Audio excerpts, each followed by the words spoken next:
Another thing about liberated text, it's like it's almost an expression of optimism and hope in some way that people are still going to read books. And I think it's so important, even though it may not, especially at times as bad as this, and especially during a genocide, the slow pace and the dedication and the time needed to read a book, it can feel like not important.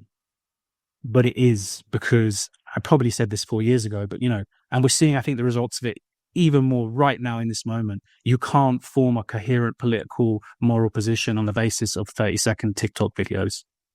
You can't. And it causes you, even if you started out well-intentioned, to end up in very reactionary, confused places.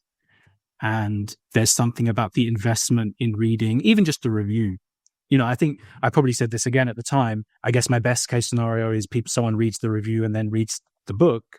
But the more realistic, I suppose, aim is they at least read the review and gain sufficient understanding from the review to view things a bit differently, or question things a little bit differently, or at a later date revisit a book or the work of someone. Because we need to read, not in isolation from other things. I sometimes see people lamenting, like, all people, it's mainly in the US, like kind of these very disparaging comments about book clubs, and and I get that to a degree if it's like all you're doing. But the idea that the problem with the American left, quote unquote, is they're reading too much is laughable. I think probably need to be reading more and spending less time on fucking social media.